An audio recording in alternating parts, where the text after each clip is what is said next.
ఎమ్మిగనూరు మండలం, నందవరం మండలం మరియు గోనెగండ్ల మండలాల్లోని యువతతో కలిసి భారీ ఎత్తున సమావేశం నిర్వహించారు. తెలుగుదేశం, జనసేన, బీజేపీ ఉమ్మడి అభ్యర్థి బీవీ జయనాగేశ్వర్ రెడ్డి సభను ఉద్దేశించి మాట్లాడారు.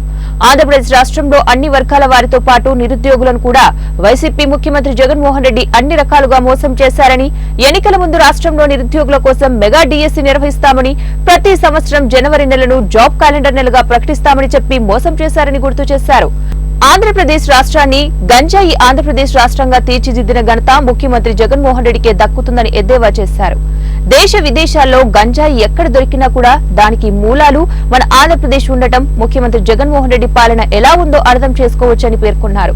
యువత తలుచుకుంటే సాధించలేనిది ఏదీ లేదని గుర్తు చేసి, రాబో రోజులలో ఉమ్మడి టీడీపీ పార్టీ అధికారంలోకి వచ్చిన వెంటనే యువత కోసం చేపట్టబోయే పథకాలను వివరిస్తూ, అలాగే కర్నూలు ఉమ్మడి పార్టీ ఎంపీ అభ్యర్థి బస్తిపాటి కురవ నాగరాజు ఎమ్మెల్యే అభ్యర్థిగా తనకు 2 ఓట్లు సైకిల్ గుర్తుపై వేయించి అఖండ మెజార్టీతో గెలిపించుకోవాలని యువతను కోరారు. అది ఆశ్చర్యం.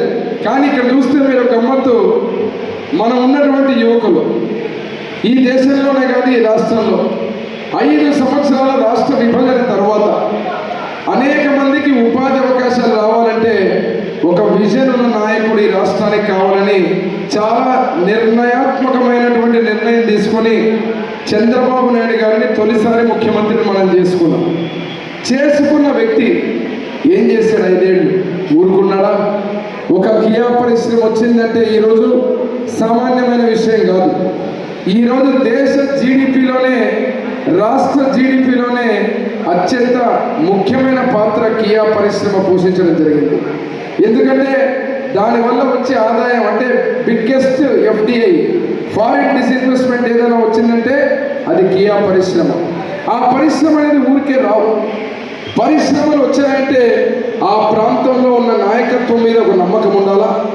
అదేవిధంగా అక్కడ ఏ ఇబ్బందులు కలగకుండా వాళ్లకు వేల కోట్లు పెట్టుబడులు పెట్టడానికి అక్కడ ఉన్నటువంటి రాజకీయ నాయకులు కానీ ప్రభుత్వం కానీ అన్ని రకాలుగా సహకరిస్తే తప్ప ఇటువంటి పెద్ద పెద్ద పరిశ్రమలు రాష్ట్రంలో వచ్చేటువంటి పరిస్థితి ఉండదు.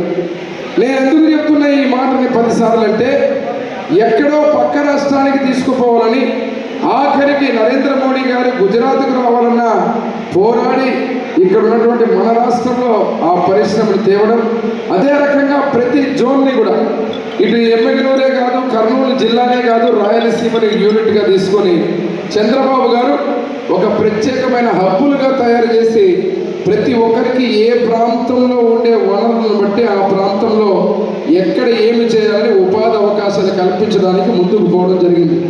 కానీ దురదృష్టం ఏమంటే మనం ఈరోజు డబ్బుల సంచులతో కొనాలని చెప్పి తో ఉన్నారు.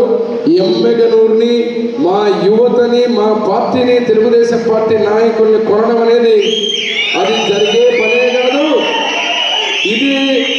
ఇది ఈ పార్టీ నా తండ్రి గారు ఏ ముహూర్తాన్ని నిర్ణయించారో విశ్వవిఖ్యాత సార్ నందమూరి తారక రామారావు గారు ఒక గొప్ప ముహూర్తాన పెట్టినటువంటి పార్టీ. ఇట్లాంటి వాళ్ళు తెలుగుదేశం పార్టీని కొంటామని చెప్పే వాళ్ళని కొన్ని వేల మంది వచ్చినారు పోయినారు తప్ప తెలుగుదేశం పార్టీని ఎమ్మిగనూరు గడ్డ మీద నుంచి తొలగించడం ఎవరి తరం కాదు, ఎవరి వల్ల కాదు, అది జరిగే పనే కాదు. నాకు తెలుసుకోవాలి. మళ్ళీ మన అసెంబ్లీలో ముఖ్యమంత్రిగానే చంద్రబాబు నాయుడు గారు కాలు పెడతారని శపథం చేశాడు ఆ రోజు. ఆ శపథాన్ని ఎమ్మిగనూరు గడ్డ మీద నుంచి చరిత్ర చెప్పిన నిజం, తెలుగుదేశం పార్టీ ఎమ్మిగనూరులో గెలిచిన తర్వాత